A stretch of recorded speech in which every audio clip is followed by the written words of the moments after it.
All right, strap in, everyone. We're going deep today. Your Economist Stack, January 18th to the 24th, 2025. Feels like time travel, right? A future with political fireworks, economic plot twists, and even AI horoscopes. Wild. It's a fascinating week you've chosen, really. These articles, they point to massive global shifts, like the whole role of corporations is changing, AI ethics are under the microscope, and how we adapt to climate change. It's all right here. Absolutely. And that's why we're here, right? To unpack each piece, pull out the important stuff, the surprises, those conflicting opinions even, so you get a clear picture of what's happening. Think of it as your guide through a very, very complicated week in 2025. Okay, let's dive in. The global stage is, well, pretty dramatic. Donald Trump back in the White House. America First 2.0, that's the theme. And it's making waves everywhere. Greenland, Panama, even Denmark, they're all feeling the pressure. An interesting thing here is how this America First comeback changes global alliances. It's a stark contrast to the values-driven diplomacy we saw with Biden. This time, it's all about transactions, which creates opportunities, sure, but also risks. High-stakes poker, basically. Countries like Greenland suddenly have more leverage in negotiations with the U.S., but it also leaves them open to, well, unpredictable demands. Precisely. And this transactional approach, it's not just in foreign policy. It's also playing out in the global economy, which, by the way, is struggling with those rising interest rates. Yeah, the UK is a perfect example. Gilt yields are skyrocketing, reaching levels we haven't seen since, the 2008 crash. Investors are getting spooked. Spooked is putting it mildly. It's full-blown bond market jitters. It Right. reflects deeper fears, right, about inflation, government debt, and even this potential bondholder revolt some are talking about. So the economic landscape is mirroring that unpredictable transactional vibe we see in international relations. And then there's China. Remember, Made in China 2025? Turns out it wasn't just a slogan after all. Way more than a slogan. They were successful. It launched China to dominance in areas like electric vehicles and drones. They're the e-source for high tech in a lot of fields now. But this dominance has a dark side. These articles highlight how much the Chinese government is involved in the economy and those human rights concerns that come with it. Black jails, restrictions on individual freedoms, things like that. It's this complicated picture of progress mixed with control. Their economy is booming, but individual liberties seem to be taking a hit. Like two separate worlds running side by side. China's economic power on one hand, these worries about individual rights on the other. And then we have the lighter side of 2025. Matcha lattes, AI horoscopes, those are trending. It paints a picture of a society craving wellness, maybe even some spiritual guidance.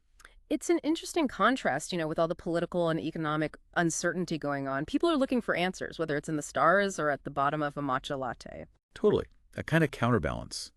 And speaking of counterbalances, while Made in China 2025 is a success story, the articles also point out that the traditional shareholder-first model in the West, it's being challenged. There's this growing focus on all kinds of stakeholders, employees, customers, even the community. It's such a big shift that even those top-tier MBA grads are having trouble finding jobs. They're having to rethink the traditional career paths and look at things like entrepreneurship. It's like the old rules of success have been ripped up and everyone's trying to figure out the new game. It raises some big questions, right, about how we define success in business and what it means to be a responsible company in this new world. Okay, let's shift gears for a minute.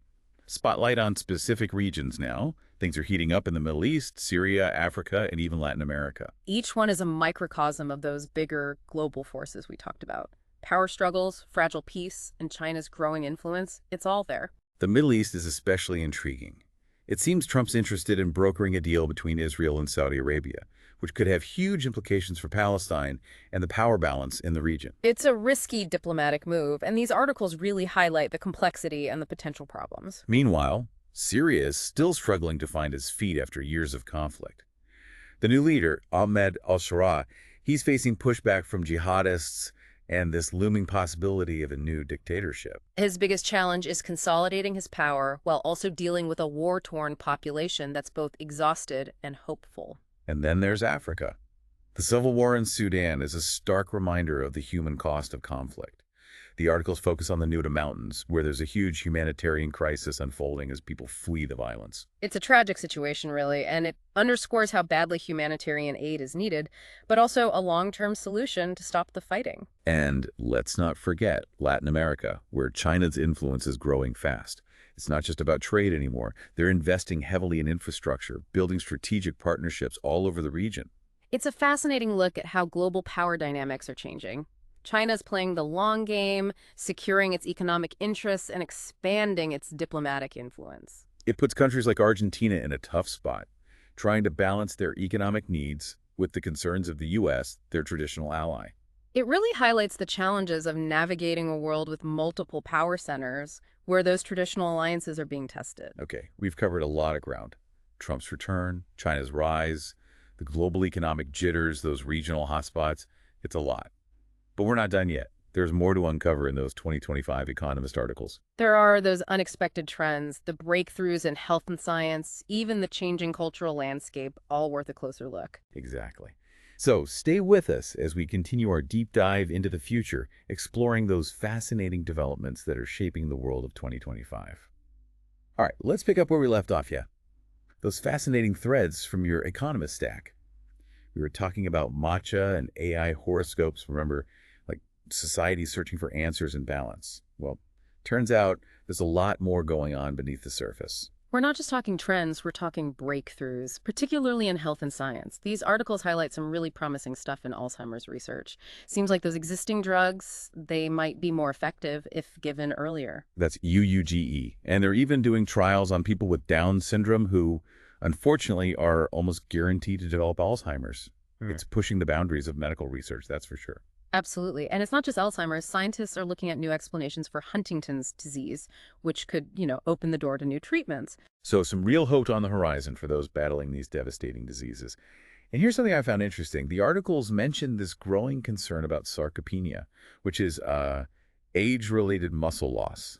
Honestly, I'd never even heard of it. It's becoming more common, especially as the population ages. The research really emphasizes strength training for older adults, to combat that muscle loss and stay mobile. So even in 2025, it's all about hitting the gym. But let's step back from the medical world for a sec and focus on culture and society, because things are getting pretty interesting there too. For example, these articles talk about the rise of right-wing political comedy. Greg Gutfeld is apparently dominating late-night TV. It reflects a broader shift, right? Humor as this powerful tool for political commentary. Some might even say it's fueling polarization. It's like comedy is the new battleground for political debate. And on a totally different note, there's this debate raging in Canada about assisted dying. Quebec has actually made a pretty bold move and decided to allow advance consent for the procedure. It brings up some heavy ethical questions, about life, death, and the right to choose. It's a tough topic, but important to discuss. All right, so we've got political comedy, end-of-life decisions, and don't forget those global power shifts, the shaky economy, and those regional hotspots we talked about before. It's a lot to take in. It shows just how complicated and multi-layered the world is becoming. And remember, these articles are just 1 week in 2025. Exactly. But what's really interesting to me is how all these pieces connect. How they paint this bigger picture of what's shaping our world. Like putting together a puzzle, right? Each article is a clue, and when you see the whole thing, you start to understand the trends and the challenges that are coming our way. Okay, before we wrap up, I want to go back to those regional spotlights because I think there's more to unpack there. We talked about the Middle East, Syria, Africa, Latin America, each region facing its own unique set of issues. And each one giving us a glimpse into those bigger dynamics of global power, political ambitions, and the struggle for stability and peace. So let's zoom in a little closer. We talked about Trump's goal of brokering a peace deal between Israel and Saudi Arabia. Mm-hmm. What could happen if that actually works? And is it even possible? Well, the article suggests it's a long shot, but if it happens, it has the potential to completely reshape the region. A deal like that would definitely change the power balance, not to mention what it means for Palestinian statehood. It's a diplomatic high-wire act, that's for sure. And then there's Syria, still trying to recover after years of conflict. The new leader, Ahmed al-Sharaa, seems to be stuck between a rock and a hard place. He's trying to rebuild the country while dealing with resistance from jihadist AND, the possibility of a new dictatorship. It's a recipe for instability, really. And what about Africa? The civil war in Sudan is a humanitarian disaster, and those articles paint a pretty bleak picture of the suffering in the Nuba Mountains. It shows how desperately international intervention is needed, not just to provide aid, but to get to the root of the conflict and find a real solution. And we can't forget Latin America. which is turning into this major battleground for influence between China and the U.S. China's investments, their partnerships, they're changing the region, creating opportunities, but also dilemmas for countries like Argentina. It's like a geopolitical tug of war playing out on a continental scale. Okay, we've covered a lot of ground, but it's clear these 2025 Economist articles are more than just headlines, right? They're a glimpse into a future that's both exciting and, well, a little scary. They raise some really big questions about where we're headed as a global society and what challenges we need to face. So with that in mind, let's look closer at those unexpected trends and breakthroughs. They might hold the key to navigating this complex future. Exactly. And they also show us how resilient and adaptable humans are, always striving for meaning and connection, even when things are uncertain. It really is amazing how those small things like AI astrology or everyone drinking matcha can tell us so much about what people are looking for, especially in a world that feels, more and more complicated and uncertain. They're not just fads, they show a deeper need, I think, for connection, for meaning, maybe even a sense of control when everything feels kind of out of control. Like people are searching for answers wherever they can find them, right? Whether it's in the stars or, in a cup of green tea. And speaking of searching, those articles also mention some big shifts in the business world. That old idea of shareholders first, it seems like that's on its way out. Companies are feeling the pressure to think about a wider range of stakeholders. It's almost like we're seeing a new kind of capitalism being born, one that's more about purpose and impact, not just profits. And those MBA grads struggling to find jobs, it's like a warning sign. The old rules of success, they don't work anymore. It's a wake-up call, definitely. For business schools, for anyone entering the workforce, they got to adapt to this new reality and, embrace a more holistic view of success. It's exciting and a little scary at the same time. But even with all this change, there's a lot of hope too. We talked about those breakthroughs in Alzheimer's research, the possibilities for treating Huntington's disease, even just the awareness of sarcopenia and how important it is to stay active as we age. It reminds us that even with huge challenges, human ingenuity, scientific progress, those things can offer solutions and hope for the future. Absolutely. Makes me think about how everything's connected. The political stuff, the economic worries, the social trends, the science, it's all woven together, this tapestry of our future. And understanding those connections, how they all affect each other, that's the key to navigating this complex world and shaping the one we want to create. So as we wrap up this deep dive, let's take a minute to think about what it all means for you. What are the big takeaways, the things that stuck with you, the questions you'll keep thinking about? Well, for me, Trump's return, his America First agenda, it's a turning point, no question. We have to rethink what America's role is in the world and what happens when diplomacy becomes all about transactions. And those economic warning signs, those rising interest rates, the jitters in the bond market, they remind us that financial stability isn't guaranteed. We got to pay attention to those underlying anxieties about inflation and debt. Right, and we can't forget China's economic rise. It's fascinating to see a country grow so fast, but it's also a reminder that progress comes at a cost, especially when it comes to individual freedom. It's a balancing act, no doubt. And it makes us ask those tough questions about the kind of world we want and the values we're willing to fight for.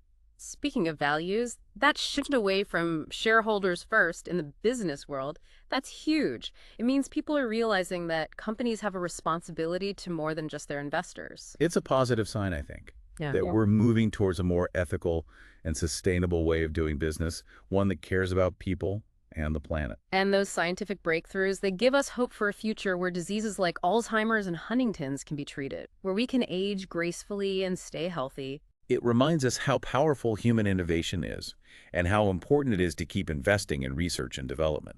And on a personal level, those trends like AI, astrology, and matcha, they show our need for connection, meaning, and belonging, especially when the world feels overwhelming and uncertain. They're like these little reminders that even with all the chaos and uncertainty, there's still beauty and wonder out there.